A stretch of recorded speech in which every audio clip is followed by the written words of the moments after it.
Hallo zusammen. Wussten Sie, dass der friedliche Fluss Göl Zeuge einer großen Schlacht zur Zeit der Wikinger war?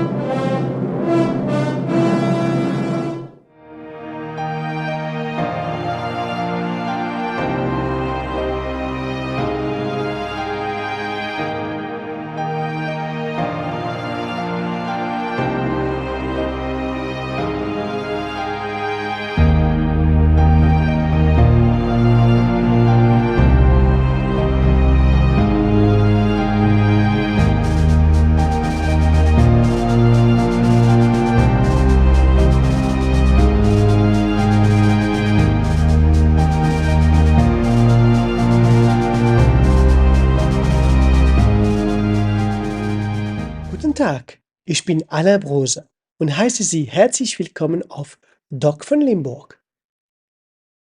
Begeben wir uns zurück in die Zeit, kurz vor der Gründung unseres Herzogtums Limburg im 10. Jahrhundert, zur Zeit der letzten Karolinger. Der Tod des großen Karls des Großen und die Unfähigkeit seines Sohnes Ludwig hatten einen Sog für alle Neider geschaffen, die ein Stück vom kaiserlichen Kuchen abkommen wollten.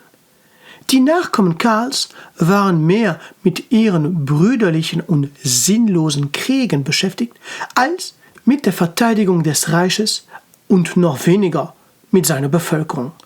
Die Wikinger, die Slawen und die Ungarn vermehrten ihre Überfälle und Raubzüge auf Europa, während die großen Feudalherren die Gelegenheiten nutzten, um die Bauern zu betrügen und sich ihre eigenen Ländereien anzueignen. Die Wikinger, um die es hier geht, haben unsere Region mehrfach verwüstet. Am 26. Juni 891, 2 Tage nach dem Geburtstag Johannes des Täufers, fand in der Nähe von Fauquemont, auf Niederländisch Valkenburg, eine Schlacht statt. Nachdem sie zweimal in Großbritannien geschlagen worden waren, zog eine Gruppe von 3000 Wikinger die Maas hinauf und verwüstete alles, was sich ihnen in den Weg stellte. Der König von Ostfranken, Arnulf von Kärnten, hatte eine Armee zusammengestellt, deren verschiedene Einheiten sich in Maastricht vereinigen sollte. Die Wikinger waren den kaiserlichen Truppen knapp voraus und verschanzten sich in den Wäldern und Sümpfen bei Aachen. Die kaiserliche Armee hatte die Göl überquert und versuchte, die Wikinger zu lokalisieren.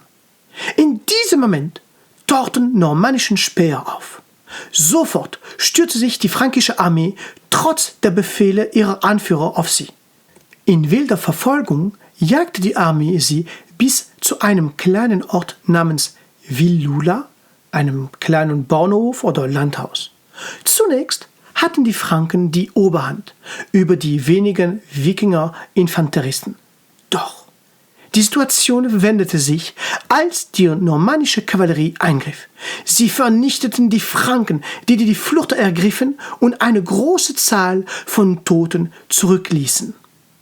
Unter ihnen befanden sich mehrere Adlige, darunter Sunderold, Erzbischof von Mainz. Nachdem sie die Gefangenen hingerichtet haben, plündern die Wikinger das königliche Lager und laden ihre reiche Beute auf ihre Schiffe. König Arnulf von Kärnten hatte nicht an der Schlacht teilgenommen. Er befand sich zu dieser Zeit in Bayern, um gegen die Slawen zu kämpfen. Als er von der Niederlage seiner Truppen erfährt, beschließt er, persönlich den Kampf gegen die Wikinger zu führen. Am 1. September desselben Jahres führte Arnulf in Löwen an der Düle mit einer 10.000 Mann starken Armee den Angriff an. Die trotzigen Rufe »Göl! Göl!« der Wikinger konnten die fränkischen Truppen nicht im geringsten entmutigen, die an diesem Tag triumphierten und die Wikinger niedermetzelten. Aber das ist eine andere Geschichte. Wenn Ihnen meine Arbeit gefallen hat oder wenn Sie sie nützlich und gut gemacht finden, denken Sie daran, sich an Doc von Limburg zu abonnieren, dem Kanal treu zu bleiben, anderen davon zu erzählen und die Videos zu teilen. Viele weitere Videos und Serien kommen sehr bald.